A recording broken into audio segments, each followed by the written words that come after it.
The first parent I came out to was my dad. At first I think he thought it was kind of a joke, because like I was like, hey dad, I'm a dude, and he was like, oh, just don't steal my underwear, haha. Later I mentioned that I was getting a binder, and he was like, what do you need a binder for? And I was like, oh, because I'm a guy. And he was like, and then he got like, I don't know, he kind of yelled at me. He was like, nah, no you're not. Coming out to my parents, the first parent that I wanted to come out to was my dad. So at first I wrote him a letter, and he wouldn't read it. He said, if you have anything to say, you have to say it to me. I think he may have been like a little under the influence of alcohol, so he didn't take it seriously. And it took like another year until I was able to actually come out to him. But I don't know, he'd say some things that he wasn't the most understanding about it, but eventually he came around. When I came out, I had some pretty good reactions. The first 3 people I came out to, they were pretty understanding, and then I came out. When I first came out, it was via an Instagram post, and basically the people that commented were just friends, and they were all supportive. Family-wise, most of my family didn't care. I know my sister's bi, my other sister is dubiously straight, as I say. And my grandparents, who I'm close to, don't care either. They're people I've lost because of it. I've been called fag more times than I care to admit. And all total, CNS is a really tolerant place. Within the LGBT community, I see a lot of like bigotry against us. Like there's a lot of closed-minded opinions and like people that aren't willing to learn. And I feel like to like change that, just ask. Everyone, if you ask, has always heard that, oh, look at these stereotypes. The guys have high-pitched voices and they're into Barbara Streisand, and the girls are all super butch.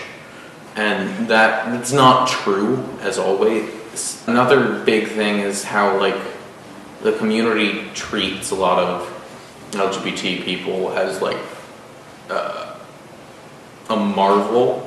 Like it's something to be kept in a cage and looked at, rather than let just live. And that's something that needs to be fixed, because I'm just as much human as everyone else, and I don't go around saying, oh look, it's a straight person. With more trans education, and also even like the social media part of it, trans guys and trans girls and stuff, just transgender people tend to be fetishized a lot, so that's a bit of an issue as well. To fix that, I guess just better education on what it means to be trans, and yeah.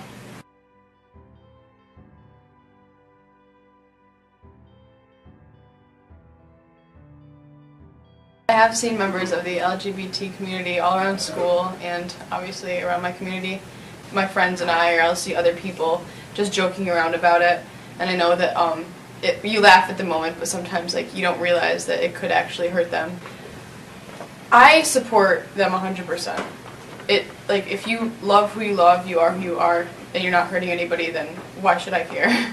I don't exactly judge people that don't support them, especially under their circumstances. There are some people's religions that just flat out say that stuff isn't right, and if those people believe in their religion, and I believe that they should be able to not support that.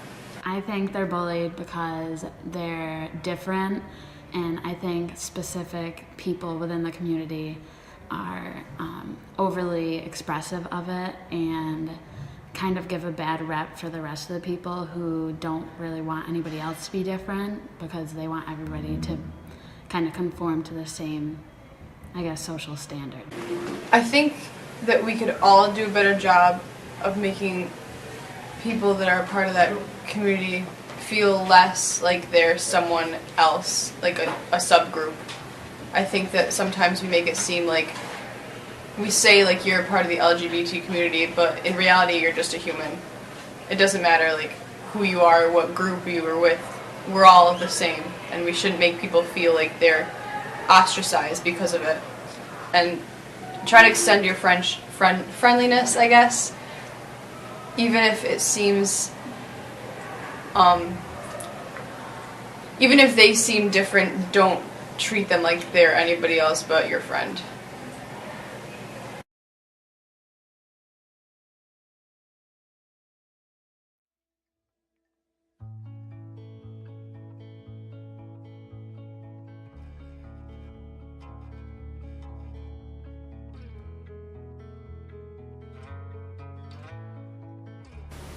Do you believe pineapple belongs on pizza? Pineapple is a delicious and savory fruit that goes great with all sorts of toppings. And I will fight you if you disagree. Yeah, I really like Oh, pineapple. no. It's pretty good. Especially when there's ham on it. It's a good pizza. Okay, disagreeers can go in.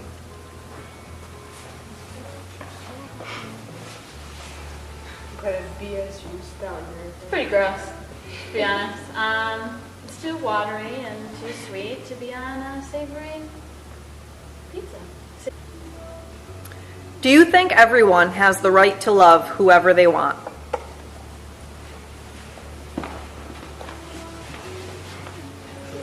Love is unconditional. It's a feeling. You can't regulate it. It's not like... There's no difference between if you're gay or you're straight and who you're loving. As long as you're not hurting anybody, then why shouldn't you be able to? Yeah, I agree. Doesn't affect me, so. Yeah. Do you sympathize with those who believe otherwise?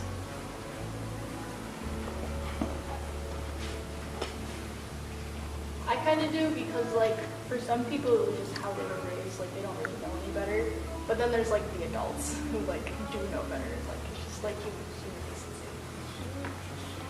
I think that there are religions that people are part of that specifically say that it shouldn't be allowed. And I don't think people should be ridiculed for believing that because that's a religion. It's basically like the same thing as ridiculing someone for being gay because it's like what they believe in, I guess. And it'd be the same thing as ridiculing someone for not supporting that because it's what they believe in. And I think that especially in something so serious as religion, you should be able to follow what it tells you without being ridiculed. Yeah, I agree with that because if I like chocolate and somebody else doesn't like chocolate, like, I'm not gonna, as long as they're not attacking me about, like, the topic, like, I guess it wouldn't matter. Like, everybody has different opinions because of, like, you guys are saying, like, how they were raised, the religion, like, if you, yeah, as long as it's not, like, hurtful towards other, I think it's whatever. As long as you can be civil about it, like you're not going out on the streets and being like, screw you, you're gay. Like as long as you just keep it to yourself because it's your own opinion, Yeah. you're not hurting anybody with it. And not, like, taking it out on others, like, just treating them differently and stuff. Like, it's just not what you believe in, then it's just not what you believe in. All right, the disagreeers can go in.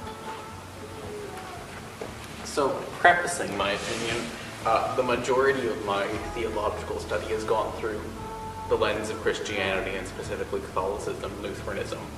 And in neither of the catechisms that the Catholic or the Lutheran Church uses does it ever specify in the New Testament, which is the one that you sort of have to obey or else that's a whole nother religious issue, that a man cannot love another man or a woman cannot love another woman.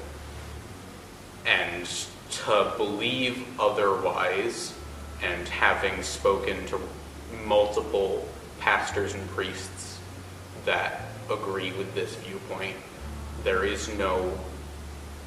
To believe otherwise is to be falsely stating what's said in your religion. For Islam, Hinduism, Buddhism, I can't say, but the majority of people in the US where this issue is prominent are Christian. So, Do you think there will be a time where everyone is accepting and not criticized?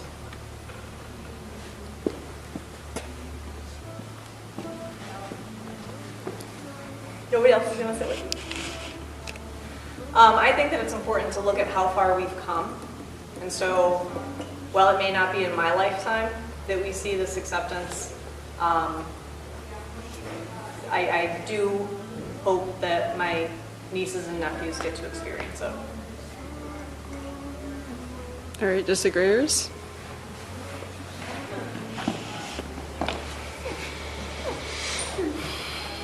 My faith in humanity and like everything that everyone does recently has pretty much taken that idea from me that like there can be a future. Like I feel just like there's always going to be more problems, and whether it's old problems or new problems, there's always going to be that one douche who's going to just disagree with everything. Yeah, like I feel like we're definitely gonna make more progress, but I don't think it's ever gonna be the where there's like people disagreeing. There's been fundamentalists since the beginning of time. That one group who's like, we're going to stick to our beliefs and the beliefs of our ancestors. And so 100, 200, 1,000 years in the future, there's going to be, even if they're such a marginal group that it doesn't matter and no one listens to them, they'll always exist. And they'll be like, no, you can't love that man. It's not allowed. I think that even if we are able to cure like all forms of like, I don't know what I mean by cure, but just like get rid of all forms of learned hate and acquired hate, I think there's a point to be made that there will be people that are just born bad. There's been people that are born bad people. It's just a mental thing in their heads, and they're truly a bad person. We've seen it in the news, and I think a lot, like, if you read any books, basically, if you read a new genre, I mean, like, The Giver or anything, the only way to achieve a perfect society is to take something away that made humanity human, I guess. And unless we find out a way to do that, I don't think that there's going to be a way that every single person will be able to accept each other. Sounds depressing, but I'm still hopeful because I know. because 10 years ago, we wouldn't have been sitting here having this conversation. It's definitely a ton of progress that's come. I just don't think it'll ever go away. And there's I don't remember the source of it, but there's a quote that the gist of it was, there will always be someone who hates you for what you have. And so you can't always say that everyone will be accepted, because acceptance is such a broad term. Like, no one I know will outright exclude me from anything because of who I am. But I know what they think. And eventually we will probably get to a point where, beliefs-wise, there will be someone there won't be anyone, I should say, that outright disagrees with it, but there will be someone who won't accept you simply because you have something they don't, be it a better relationship, be it a relationship at all, or happiness in general.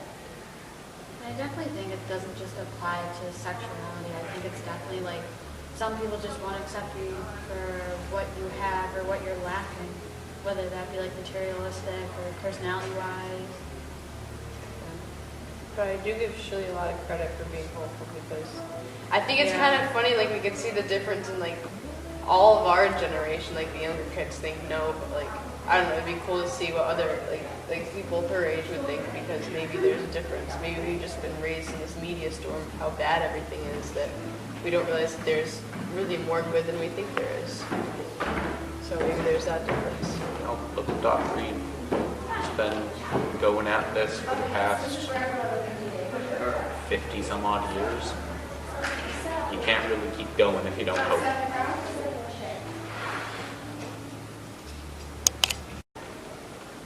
Were you shocked by anyone's answers?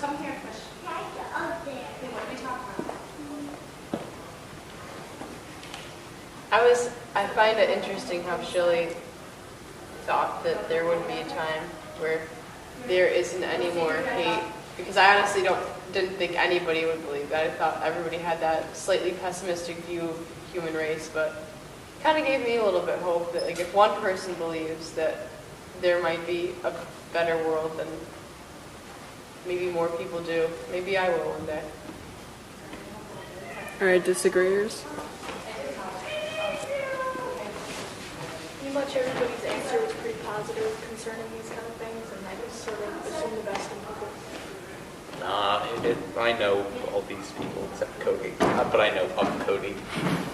And frankly, all of your beliefs match right about with what I thought you would believe. Even chili.